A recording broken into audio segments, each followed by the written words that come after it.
Tu cours après le bien-être, mais c'est le burn-out qui risque de t'attraper en premier. Entre tout ce que tu gères au quotidien, ton cerveau lance des signaux d'alarme que tu ignores peut-être depuis trop longtemps, en te disant que c'est passager, que tu as connu pire, qu'il y a pire. Bref, tu prends sur toi. Aujourd'hui, je t'offre 3 clés pour éviter le burn-out sans ralentir tes projets ou la croissance de ton business. Tu vas voir, c'est passionnant et plutôt intéressant à mettre en place. Je te souhaite une merveilleuse écoute.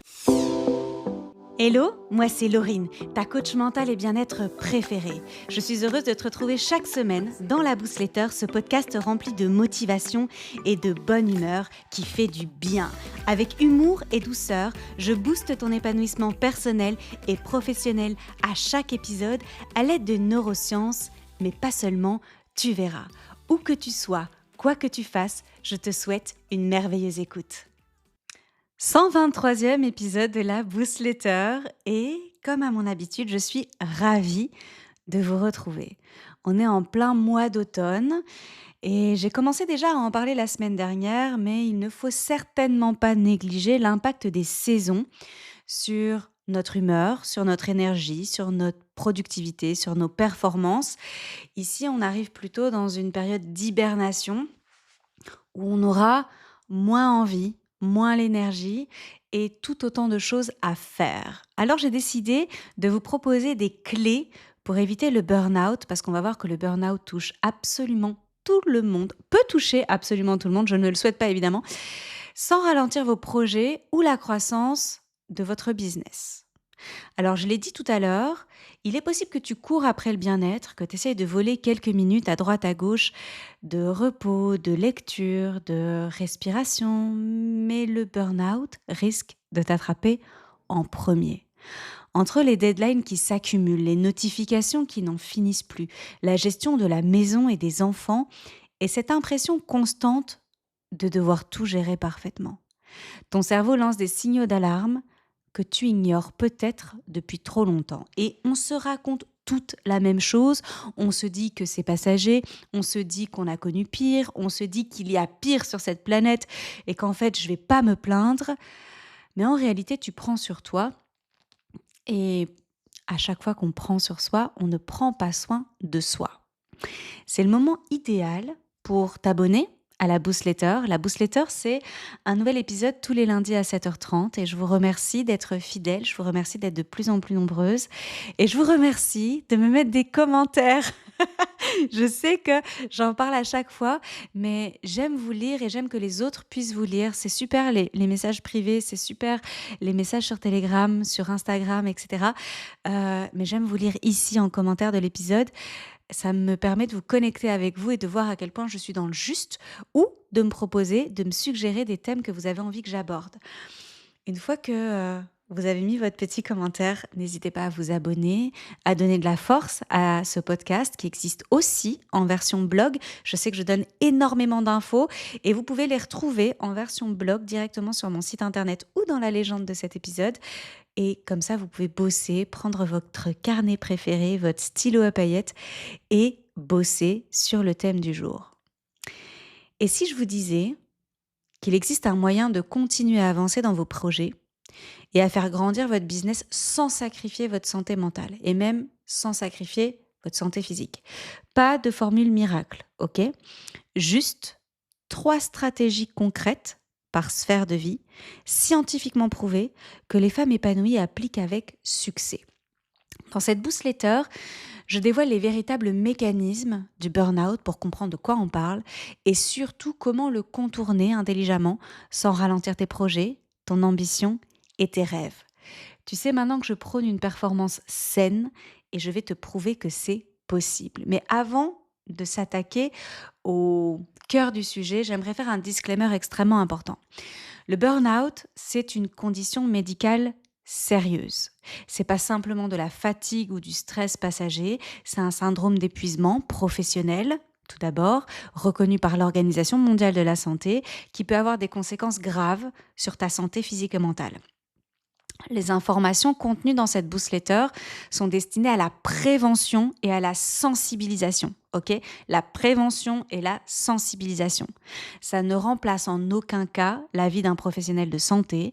Donc, si tu ressens des symptômes qui persistent, tels que une fatigue extrême, un détachement émotionnel, une diminution significative de tes performances, un désintérêt pro et perso, je t'encourage vivement à consulter un médecin et ou un psychologue. Prendre soin de ta santé mentale, c'est pas un luxe, c'est une nécessité. N'attends pas d'être au bord du gouffre pour demander de l'aide.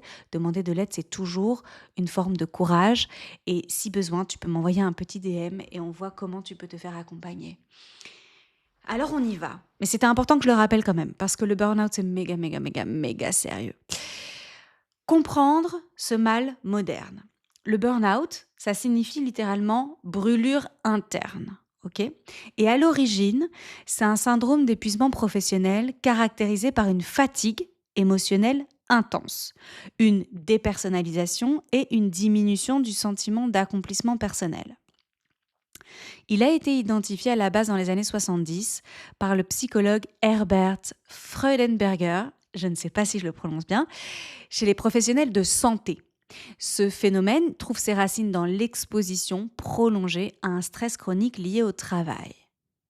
Et ben depuis les années 70, on a bien évolué.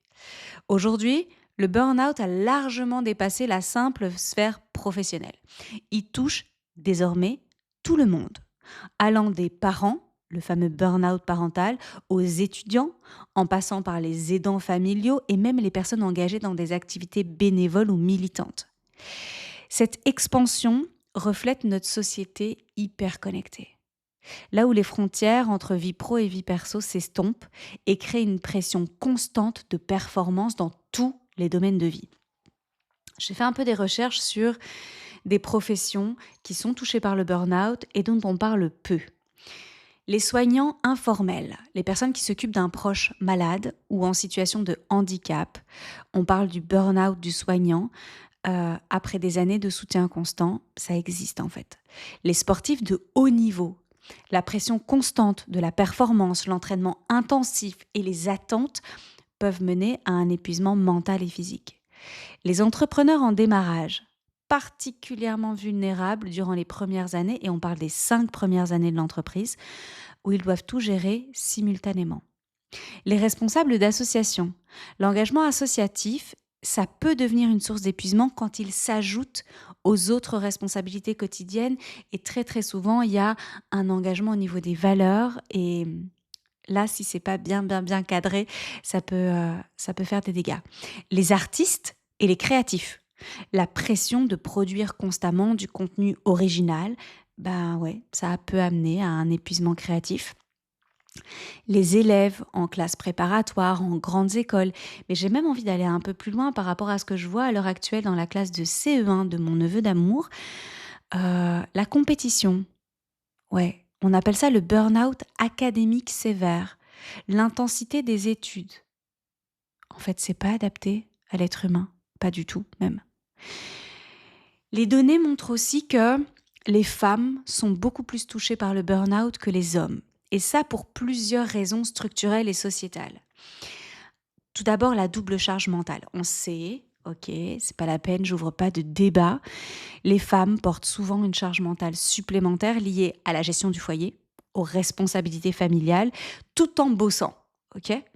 Les entrepreneurs, les femmes entrepreneurs sous pression qui font face à des défis spécifiques. Alors, j'ai souvent parlé de l'accès plus difficile au financement, la nécessité de prouver davantage leur légitimité et la gestion de l'équilibre travail-vie perso. Là, clairement, ça peut mener au burn-out.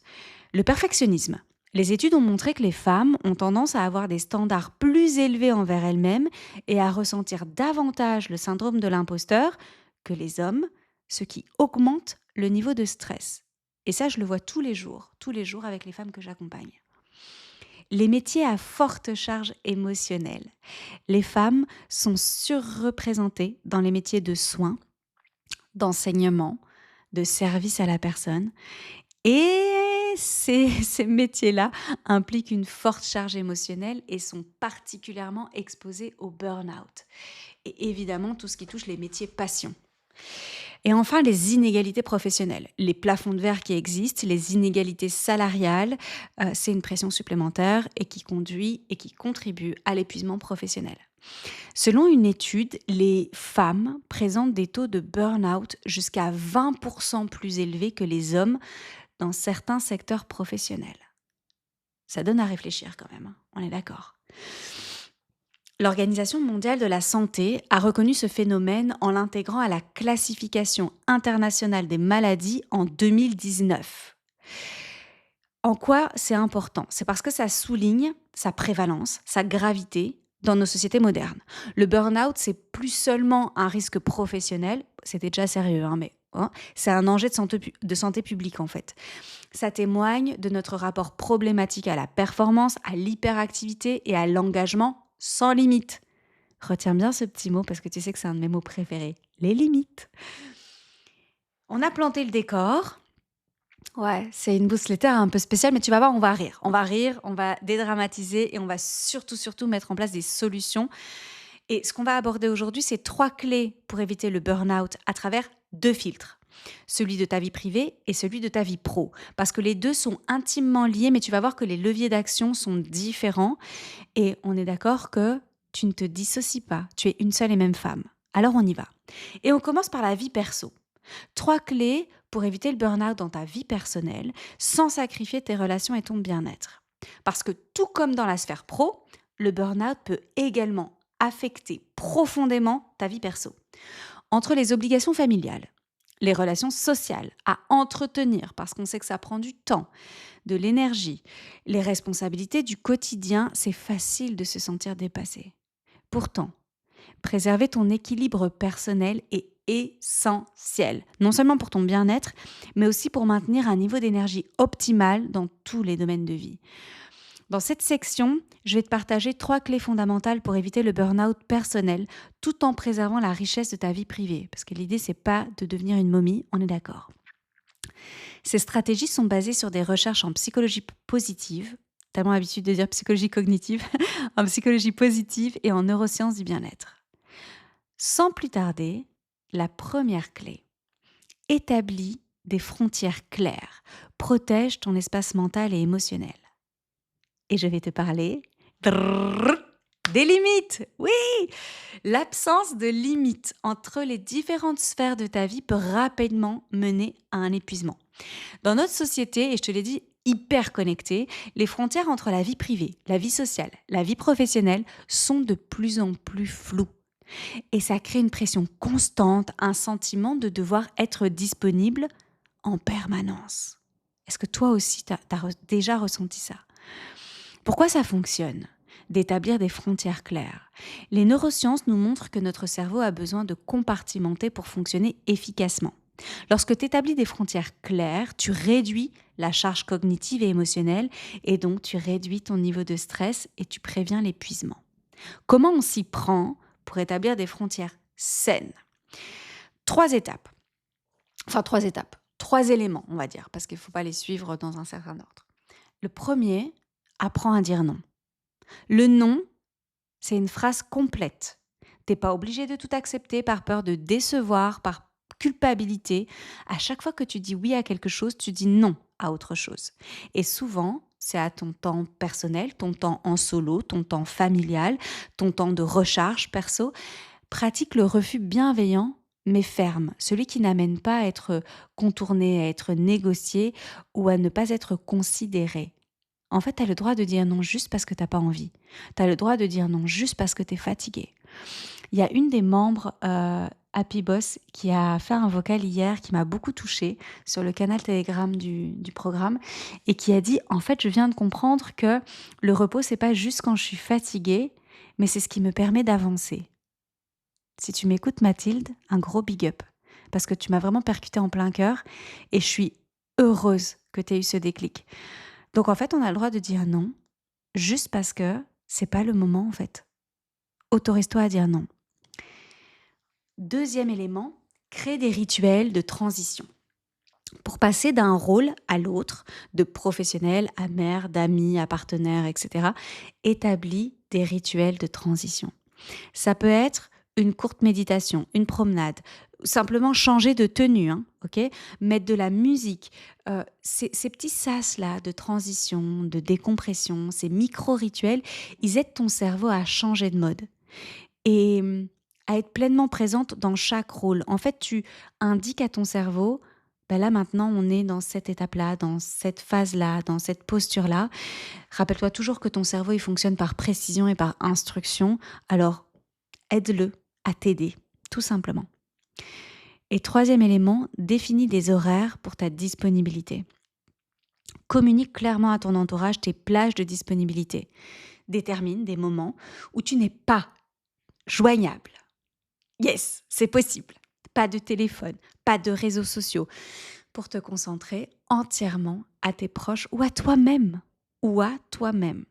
Cette clarté réduit l'anxiété et le sentiment d'être constamment sollicité. Alors, si tu as des enfants ou si tu es plutôt isolé et que ta famille et tes amis sont loin, je peux comprendre que être pas du tout joignable soit compliqué. Je suis dans ce cas-là.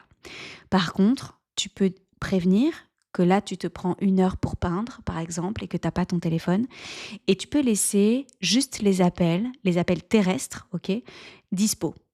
Que si jamais il y a une urgence, tu puisses être joignable. Que tu ne crées pas un cercle d'anxiété parce que c'est impossible pour toi de ne pas être joignable, ok? Donc adapte-le, mais définis des horaires pour ta disponibilité et autorise-toi à avoir des moments pour toi. On vient de voir la première clé pour établir des frontières claires, pour éviter le burn-out dans la vie perso. On commence la deuxième clé. Investis dans tes relations nourrissantes. Cultive des connexions authentiques. La qualité de tes relations est l'un des facteurs les plus déterminants de ton bien-être global. Pourtant, on est d'accord que dans la course effrénée du quotidien, on a tendance à négliger nos relations ou à les maintenir de façon superficielle.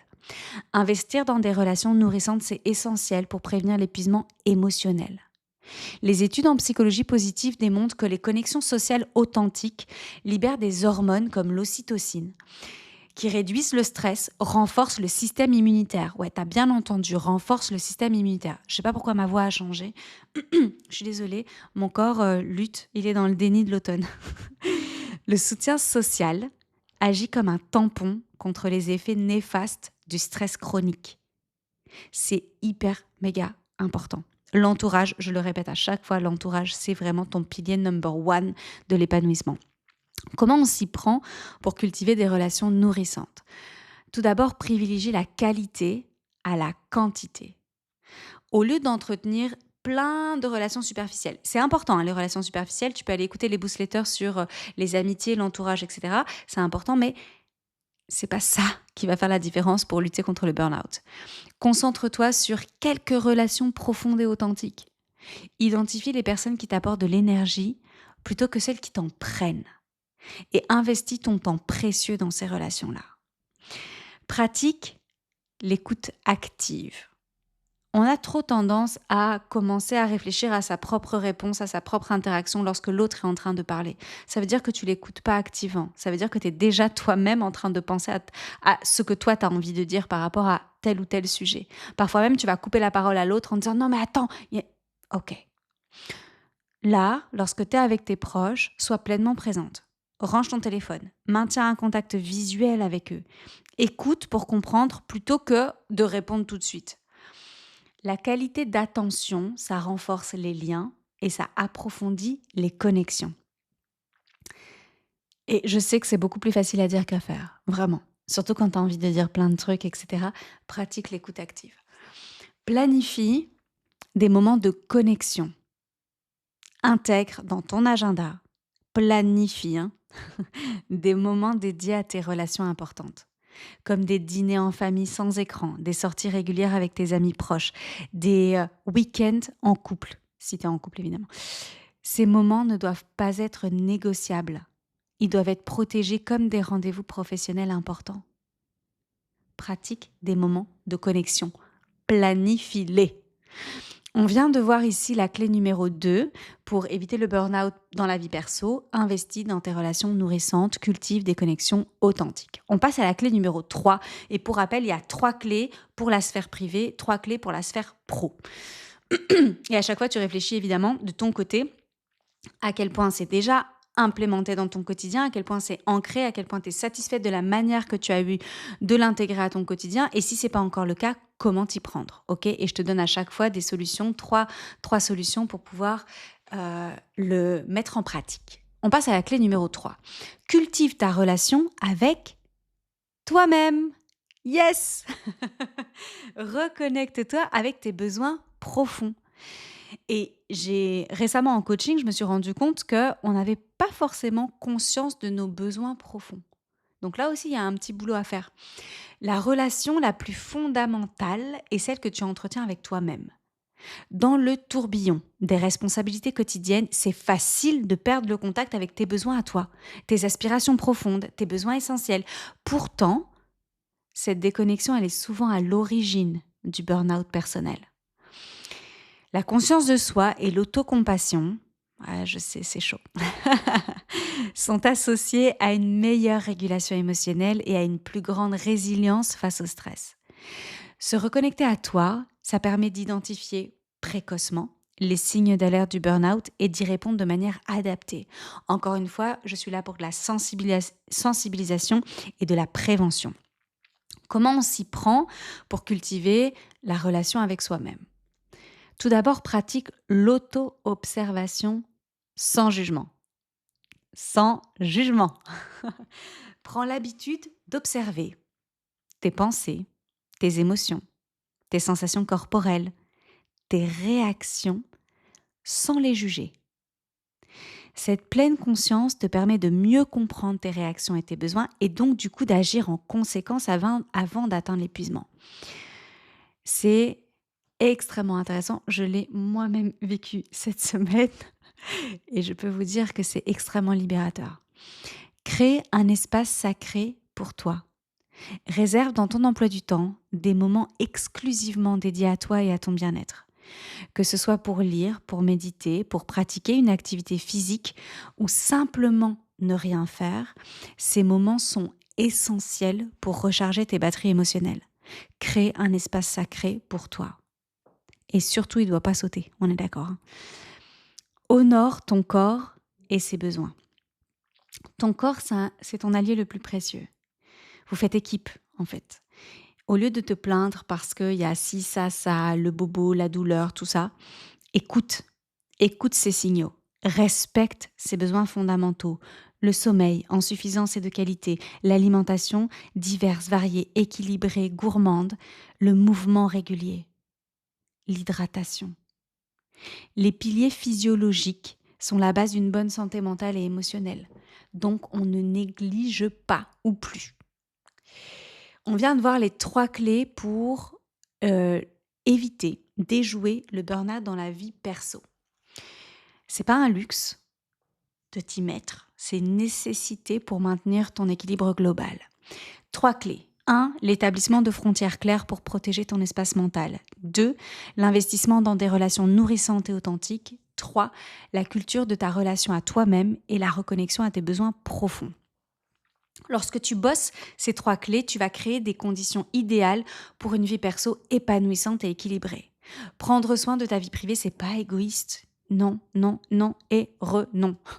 C'est le fondement d'une existence harmonieuse dans tous les domaines. Et en fait, tu vas rayonner sur tout le monde et donc c'est win-win. Les stratégies qu'on vient de voir, elles se complètent parfaitement avec les clés professionnelles qu'on va voir maintenant. Ça crée une approche globale, qu'on dit aujourd'hui holistique, mais peut-être que ça ne te parle pas. Donc une approche globale pour prévenir le burn-out et cultiver un bien-être durable. On passe donc à la vie pro. Vie pro, que tu sois salarié ou entrepreneur, ça marche. Je vais évidemment plus axer sur l'entrepreneuriat parce que c'est ce qui vous parle le plus. Mais si tu n'es pas entrepreneur, écoute, tu vas voir à quel point ça va t'aider. Tu as lancé ton business avec une vision claire, une énergie débordante et l'envie de tout réussir, de tout péter, de tout déchirer, OK? Mais au fil du temps, tu te retrouves souvent épuisé, débordé et à jongler entre des tonnes de tâches. Tu veux éviter le burn-out à tout prix, mais sans sacrifier la croissance de ton entreprise et je comprends. Je te dévoile maintenant 3 clés essentielles pour éviter ce burn-out tout en maintenant ton activité rentable et fluide. Les stratégies suivantes sont basées sur des principes de neurosciences et de gestion émotionnelle et ont été spécifiquement conçues pour les femmes entrepreneurs comme toi qui jonglent avec la pression, les exigences et la passion. Est-ce que tu es prête à apprendre à préserver ton énergie tout en développant ton business? Là, j'entends des grands oui, oui, yes, oui. Alors commençons. La première clé, reconnecte-toi à ton énergie. Gère ton stress pour préserver ta santé et ta productivité. Le stress constant, c'est l'une des principales causes du burn-out. Pourtant, c'est pas le stress en soi qui est le problème, mais la manière dont tu le gères. En tant qu'entrepreneur, c'est facile de se laisser submerger par les urgences, la charge de travail, les responsabilités. Je suis sûre que tu vois de quoi je parle. Le stress peut t'aider à rester concentré, productive à court terme. Ça, c'est OK. Mais ça peut devenir un facteur d'épuisement si tu ne l'abordes pas avec stratégie et qui s'inscrit en fait dans le quotidien et qui devient chronique. Là, tu vas sécréter beaucoup trop de cortisol. Euh, Le cortisol, c'est l'hormone du stress et ça affecte négativement ton bien-être physique et mental. Donc, c'est crucial de se pencher sur cette gestion du stress pour préserver ton énergie et éviter de t'épuiser. Comment on s'y prend? Pareil, 3 astuces. La première, identifie les signes de stress avant qu'ils n'explosent. Encore une fois, on est dans la sensibilisation et la prévention today. Apprends à reconnaître les premiers signes du stress dans ton corps, dans ta pensée.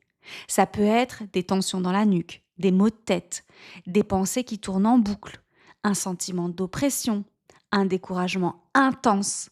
Quand tu sens ces symptômes arriver, prends un moment pour prendre du recul.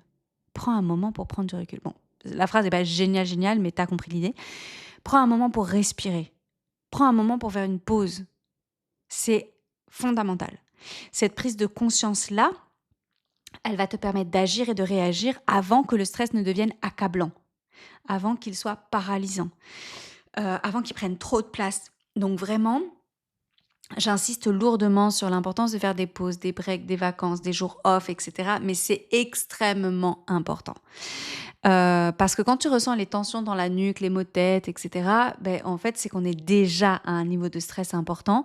Donc, l'idéal, c'est vraiment d'intégrer en fait dans ton planning plein de capsules bonheur. Plein. Pratique la respiration consciente. Ouais. Alors, on n'y pense pas parce que la respiration, c'est naturel.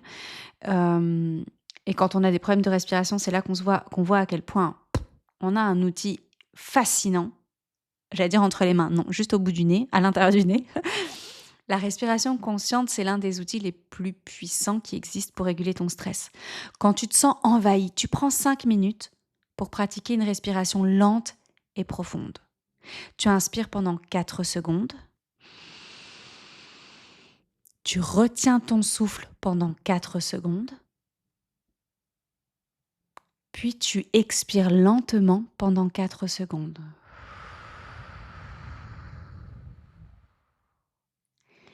Et tu répètes. Cette pratique, elle permet de ralentir ton rythme cardiaque et de stimuler ton système parasympathique, celui qui est responsable de la relaxation. C'est important d'intégrer ça au quotidien. Moi, je le fais pendant le yoga du visage, par exemple.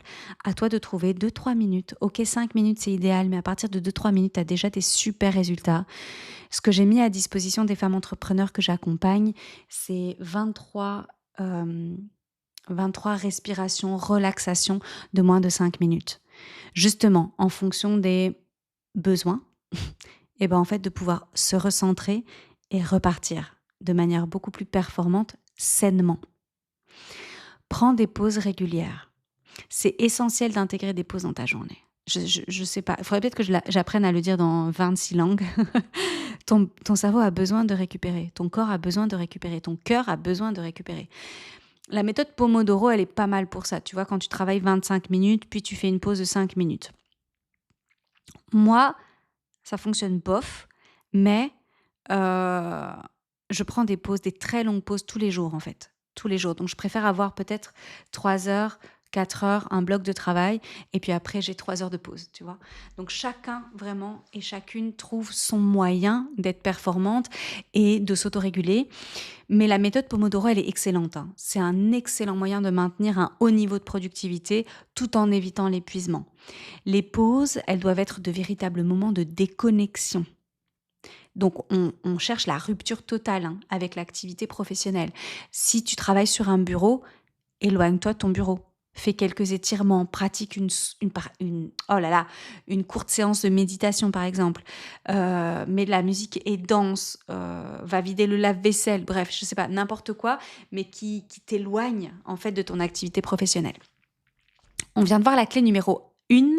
Reconnecte-toi à ton énergie, gère ton stress pour préserver ta santé et ta productivité. Clé 1 sur 3 pour éviter le burn-out dans la sphère pro. Deuxième clé, structure ton travail autour de ton énergie. Organise ton emploi du temps en fonction de tes besoins naturels. Yes. Alors, le manque de structure est l'une des causes majeures de la surcharge mentale. Sans un cadre clair, tu risques de te laisser emporter par l'urgence des tâches, de perdre le contrôle de ton emploi du temps. Pourtant, une organisation réfléchie permet non seulement de mieux gérer ton énergie, mais aussi de gagner en efficacité. C'est ça qu'on va chercher. Lorsque tu travailles avec une structure flexible qui respecte ton rythme biologique et ton niveau d'énergie, tu évites l'épuisement et tu optimises tes moments de productivité. En neurosciences, on sait que l'énergie cognitive varie selon les moments de la journée et selon les cycles menstruels. Ok, ta capacité de concentration, elle est par exemple plus forte le matin et le soir et moins importante l'après-midi. Ok, tu as un coup de barre qui est tout à fait naturel. Comment on fait pour structurer son travail de manière efficace? Alors, identifie tes pics d'énergie. Ça, c'est la première chose à faire. Tout au long de la journée, tu vas faire un reporting et tu vas le faire pendant plusieurs jours, voire plusieurs semaines. Tu passes par des périodes de forte énergie et des moments plus fatigués. Identifie tes pics d'énergie. Généralement, ils sont le matin, ok? Si c'est le cas, planifie tes tâches les plus exigeantes. Réunions stratégiques, décisions importantes, projets nécessitant une concentration maximale. Tout ça, fais-le quand tu es en énergie haute. Et réserve les tâches plus légères pour les moments où ton énergie est plus faible. Respecte tes besoins, tu vas voir à quel point tu vas gagner en efficacité.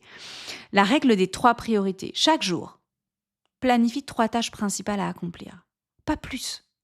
Ces tâches, elles doivent être alignées évidemment avec tes objectifs à court terme ou long terme, en fonction. Et si tu ne fais que ces 3 tâches, c'est parfait. Parfait, ok? C'est un progrès significatif. On a toujours tendance à surcharger ses journées. Stop.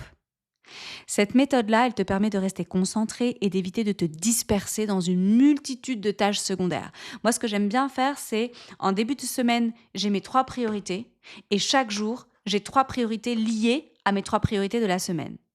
Est-ce que vous m'avez suivi? Il y avait beaucoup de mots priorité dans cette phrase. Troisième astuce, crée un emploi du temps flexible mais clair. Utilise un calendrier pour planifier ta semaine. Tu y intègres à la fois tes engagements pro et tes engagements perso. Prévois des créneaux avec des activités de décompression. Les pauses, les moments en famille, le sport. Ces créneaux sont non négociables, comme tes heures de travail. Et j'ai même envie de dire, dans tes heures de travail, les heures où tu n'es pas avec des clients sont tout aussi importantes que les heures où tu es avec tes clients. En fait, ça te permet d'avoir des clients, tout simplement, ces heures de travail-là, et de maintenir ton activité et de perdurer. Donc, c'est non négociable. Ça ne saute pas, sauf urgence vitale. Troisième clé pour déjouer le burn-out dans la sphère pro, cultive la flexibilité émotionnelle. Ouais, sorry, je pense que tu t'attendais à autre chose, mais non. Accepte que l'imperfection, ça fait partie du processus en fait. L'un des plus grands obstacles à la prévention du burn-out, c'est la quête de perfection. Lorsque tu cherches constamment à tout contrôler, à tout faire parfaitement, on est d'accord que tu te mets une pression immense. Et très, très, très, très souvent, c'est un déclencheur de procrastination en plus. Mais ça, c'était le sujet de la newsletter de la semaine dernière. La clé ici, c'est alors magnifique, de cultiver une flexibilité émotionnelle. C'est-à-dire accepter l'imperfection et t'autoriser à faire des ajustements au fur et à mesure. Non seulement tu vas réduire le stress, tu vas éviter la culpabilité et tu vas préserver ton bien-être. Tu as tout à y gagner. Le perfectionnisme, on le fout à la poubelle. La flexibilité émotionnelle, c'est la capacité de s'adapter aux événements sans se laisser envahir par les émotions négatives. Selon la psychologie positive, accepter le changement et comprendre que l'échec fait partie du processus entrepreneurial, ça permet de maintenir une attitude plus sereine et plus constructive face aux difficultés. Alors, 3 astuces pour cultiver cette flexibilité émotionnelle. 1. Pratique l'autocompassion. Je sais. 80% des personnes sont beaucoup plus exigeantes avec elles-mêmes qu'avec les autres. Au lieu de te critiquer constamment, sois bienveillante envers toi-même. Sois ta première fan, sois ta cheerleader. Accepte que tu sois humaine, avec des hauts et des bas. Combien de fois je le répète par jour quand j'ai une coachée qui est là en train de se flageller et je lui dis mais stop, en fait, tu es juste un humain. On n'est pas des robots ici. L'autocompassion, ça te permet de rebondir plus facilement après un échec ou un obstacle, encore une fois, sans te laisser submerger par la culpabilité ou la honte. Et je suis en train de lire le livre de Charles Pépin, Les vertus de l'échec. Alors d'abord, je suis trop contente parce que je suis complètement en phase avec ce qu'il raconte.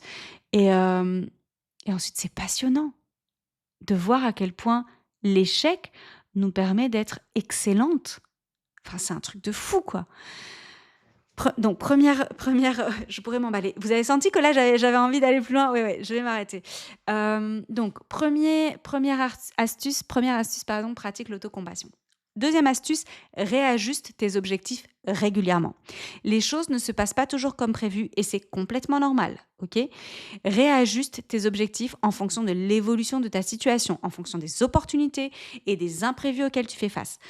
Inutile de t'acharner sur un plan qui ne fonctionne pas, qui est trop rigide, qui n'est plus adapté.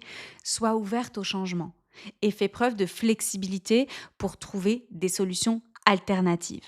Et ça, j'en ai parlé beaucoup dans la newsletter sur les pivots entrepreneuriaux. Ok ? On ne s'obstine pas, on persévère, oui, mais on ne s'obstine pas. Intègre la gratitude dans ton quotidien et intègre les célébrations. Chaque jour, prends un moment pour te concentrer sur ce qui fonctionne bien. La gratitude, ça a un pouvoir transformateur sur ton bien-être émotionnel. Ça te permet de focaliser ton esprit sur les aspects positifs de ton business et de ta vie. Ça va réduire le stress et l'anxiété. Mettre un focus sur tes célébrations, ça aide à te garder engagé, à te garder impliqué dans tes objectifs, à persévérer justement pendant les coups de mou. Ça favorise l'estime personnelle, ça favorise la confiance en soi et ça envoie le message au cerveau que tu es la femme qui accomplit. Et le sentiment d'accomplissement, il est invincible. Alors let's go, intègre la gratitude et les célébrations dans ton quotidien. Et voilà, on vient de voir les 3 clés pour déjouer le burn-out dans la sphère pro. Tu peux tout à fait le déjouer en poursuivant la croissance de ton business. C'est pas un défi insurmontable. Applique les 3 clés. La reconnexion à ton énergie et ta gestion du stress, structure de ton travail autour de ton rythme naturel, flexibilité émotionnelle pour accepter l'imperfection. Tu peux créer un environnement de travail équilibré, serein, productif. Encore une fois, prendre soin de toi n'est pas un luxe, c'est une nécessité pour ton business. On va un peu récapituler. On a vu 3 clés pour ta vie perso et 3 clés pour ta vie pro. Dans la vie perso, on a vu reconnecte-toi à ton corps, clé numéro 1. On a vu clé numéro 2, structure ta vie perso avec intention. Et clé numéro 3, cultive une mentalité de croissance. Ok. Pour les 3 clés pro, on a vu reconnecte-toi à ton énergie, structure ton travail selon ton énergie et développe ta flexibilité émotionnelle. Tu retrouves tout dans le blog, évidemment, tout est écrit, tout est détaillé.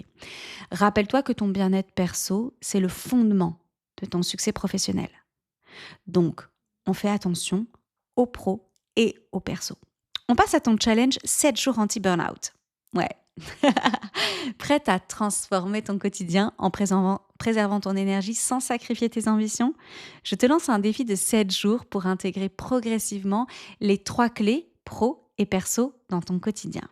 Chaque jour, tu vas mettre en pratique une action simple liée à une des 3 clés pro ou privées. À la fin de la semaine, tu auras expérimenté toutes les stratégies et tu pourras identifier celles qui fonctionnent le mieux pour toi et qui correspondent à tes besoins actuels. N'hésite pas à adapter ce challenge à ton rythme. L'objectif, c'est pas de tout faire parfaitement, mais c'est d'explorer des nouvelles habitudes qui vont préserver ton énergie sur le long terme. Lorsque tu vas intégrer ces stratégies dans ton quotidien, d'abord partage-les avec moi, j'ai trop hâte. Tu vas pouvoir maintenir ton énergie, préserver ta santé mentale, ta santé physique et continuer à développer ton business de manière durable et épanouissante. Alors à toi de jouer. Si cette newsletter t'a inspiré, partage-la autour de toi. Je suis sûre qu'une femme de ton monde, à toi, a besoin de l'entendre aujourd'hui. Prends soin de toi, puis prends soin des autres. Et si c'est à mes côtés, je te mets dans les notes de cet épisode le lien pour rejoindre Happy Boss et exceller, performer dans ton succès, dans ton business avec succès, sans flirter avec le burn-out, l'épuisement ou la procrastination. Je serai extrêmement heureuse de t'accompagner. Je te laisse sur un sourire et te dis à très vite. Bisous Boost. Incroyable, l'épisode est déjà terminé. J'espère qu'il t'a été aussi utile qu'il a été agréable pour moi de l'enregistrer. Est-ce que tu es prête à relever le challenge du jour pour booster ton bien-être ? Si l'épisode t'a plu, partage-le à tout ton monde. Tu n'imagines pas à quel point il peut être utile pour une de tes proches. Avant de se quitter, très important, vérifie que tu es bien abonné à la Boostletter.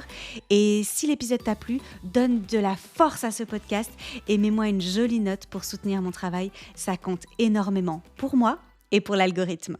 Toute mon actualité se retrouve sur mon site internet coachinglaurine.com. Je te souhaite une merveilleuse journée ou une belle nuit, où que tu sois. Prends soin de toi, puis prends soin des autres. Bisous Boost.